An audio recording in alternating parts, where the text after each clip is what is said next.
Hello, my name is Benjamin Hart. I'm an American attorney and the managing director of Integrity Legal here in Bangkok, Thailand.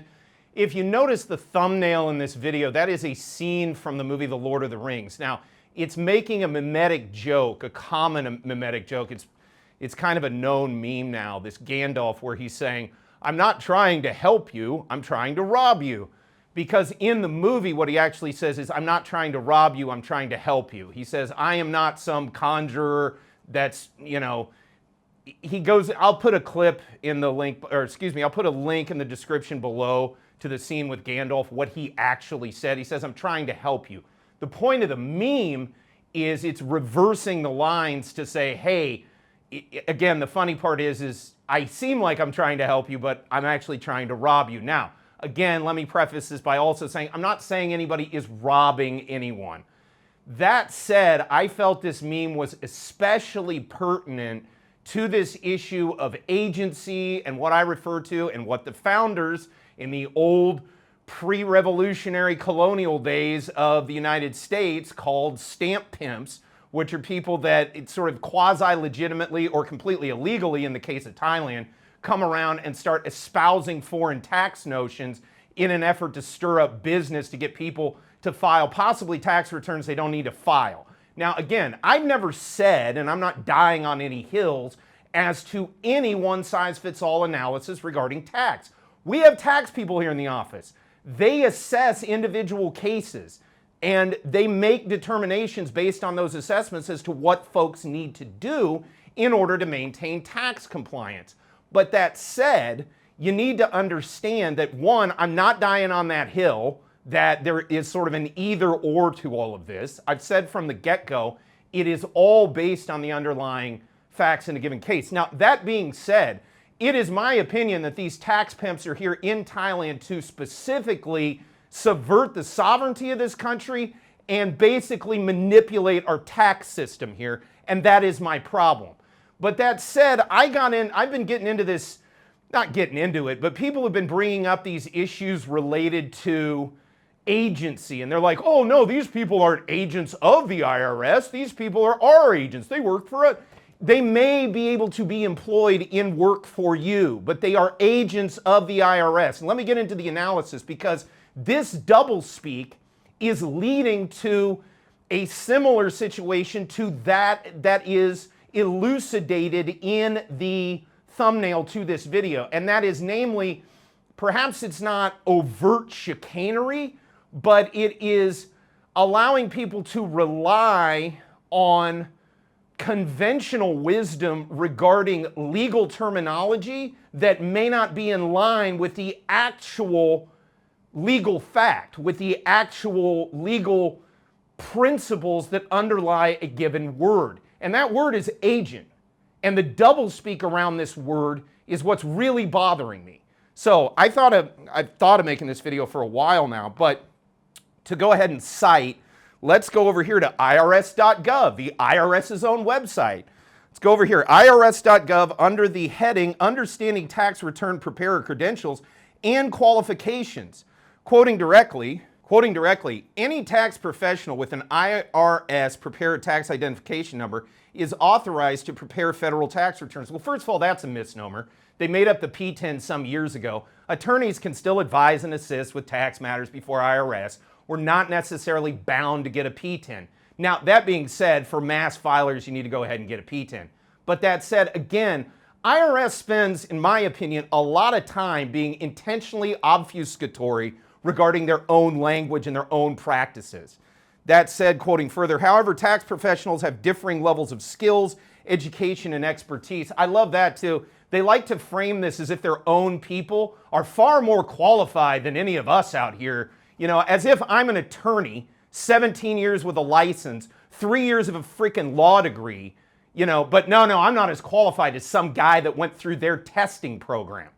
Okay, and this is the government saying that they can create these people.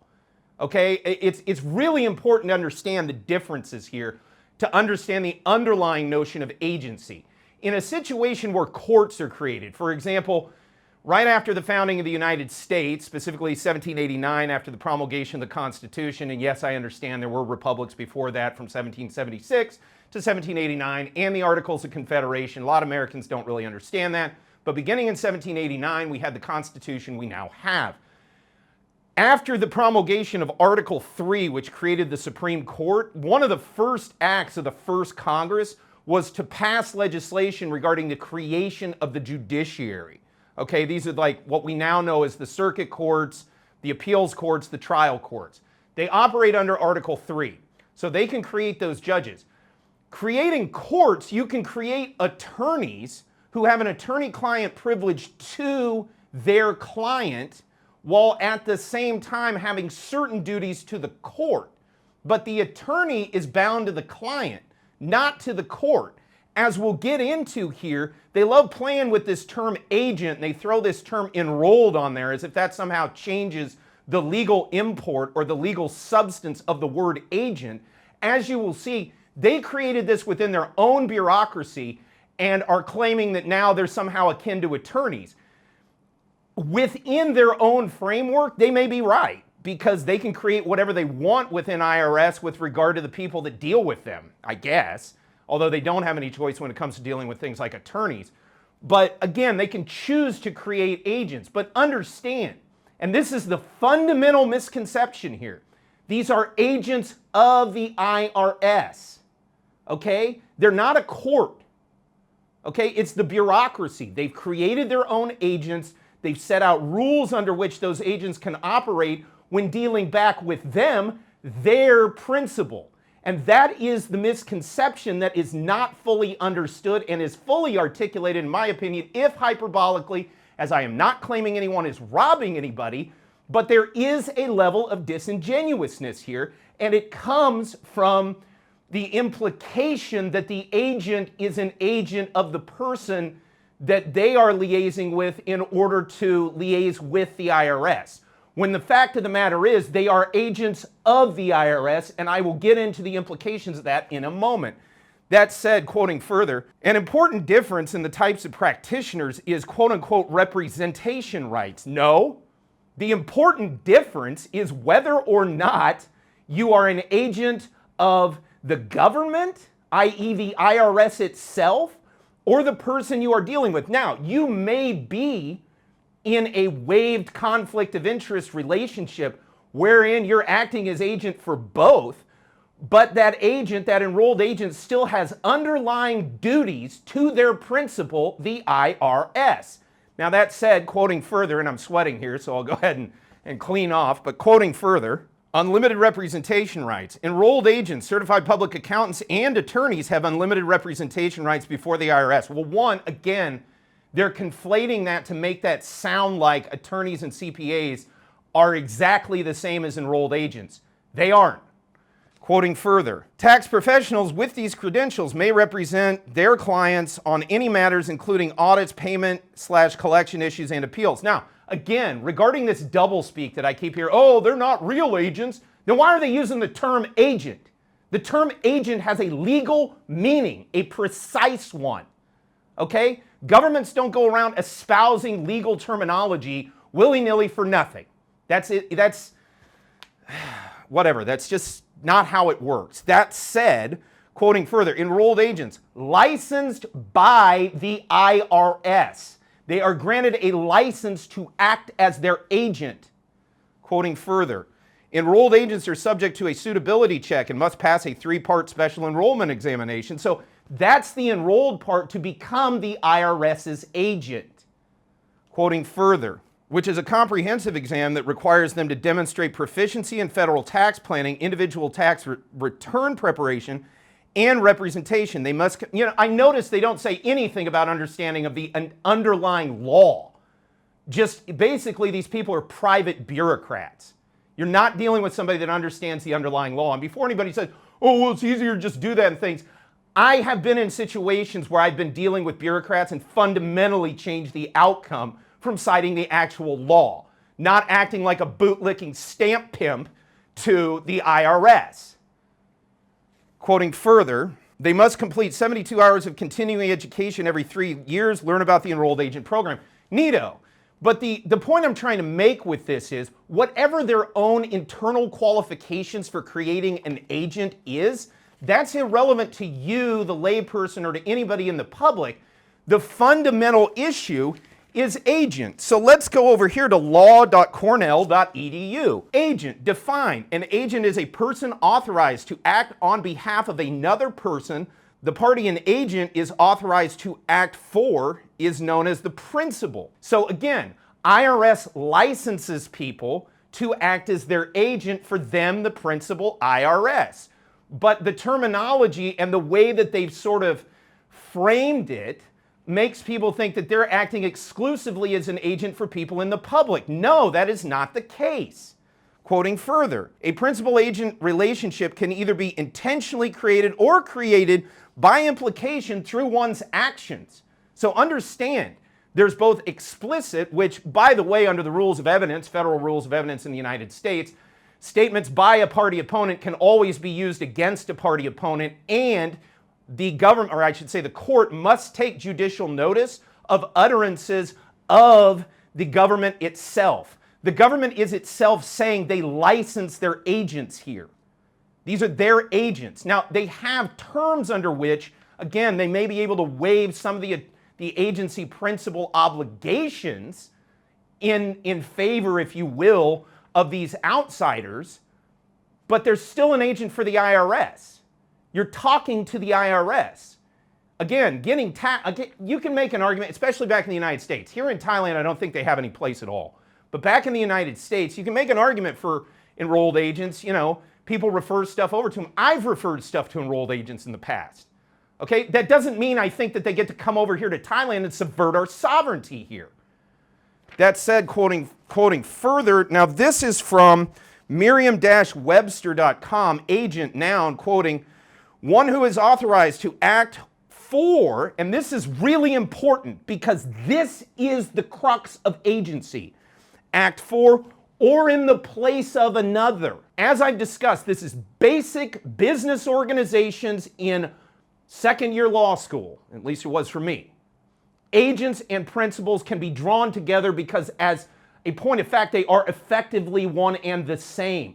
Again, quoting, or in place of another.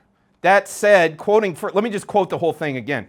One who is authorized to act for or in place of another, such as a representative, emissary, or official of a government. I state that again, official of a government. As I've stated in other videos, one of my major problems with this is that these people are, by their own admission, agents of the IRS. Okay? And they're here in Thailand attempting to unduly influence Thai tax law and policy. Notwithstanding the restricted occupations, that's illegal to do that here. You know, and as I'll get into in other videos, this sovereignty issue is not something small. Okay, that said, back to agency directly, again, quoting further law.cornell.edu under agency, actual authority, quoting further, actual authority is an agent's power to act on behalf of a principal because such power was expressly or impliedly conferred. Express actual authority is when a principal directly tells the agent that they have the authority to take certain, and I think they mean actions. Okay. Again, for all of this smoke screen they've put up regarding their terms to become an enrolled agent, again, quoting directly, principal directly tells the agent that they have authority to take certain actions, quoting again, because such power was expressly or impliedly conferred. And again, they can give express authority regarding certain things. So you can be an agent or even a special agent, which we have a lot of framework for that in this sort of FBI context. But again, agents are agents. Doesn't matter how they define themselves, doesn't matter their own criteria for naming their own agents. Agents are what they are. Again, quoting further, agency law is the common law doctrine controlling relationships between agents and principals. A principal-agent relationship is created when the agent is given authority to act for the principal. An agreement made by an agent is binding on the principal, usually. Well, actually, all the time. Again, this thing kind of cuts off here as binding on, but it's binding on the principal. Now, that's one of the reasons why they've limited these agents' abilities, because they don't want to put an IRS on the hook for debts or other things. That's one. The other thing is it creates this smoke screen wherein you're in a situation where you think someone, their sole purpose is to try to help you. And in the case of an attorney, we are bound by certain ethical rules to our clients. Whereas enrolled agents aren't bound by any of that. And in fact, they're expressly agents of the IRS. Now, they may have certain rules under which they operate in that capacity vis-a-vis their principal, but understand the underlying relationship. They are an agent of a foreign government tax authority. And I question why they are here. Again, why don't these people have official passports in Thailand? They're an agent, literally, expressly, of the IRS. If they were an agent of the FBI, wouldn't they have to be here with some kind of extra credential beside a standard passport? Moreover, as I've discussed in many other videos, this is an express violation of the restricted occupations. We've gone into that in great detail. And it violates Thai law regarding sovereignty and how outside powers should not infringe on Thai sovereignty. Okay, we've discussed that at length. Trump mentioned that in his own executive order rescinding OECD. So I don't know what these people are doing, but understand what an agent is. And stop living in this fairy tale world that these things are one thing when they are in fact another.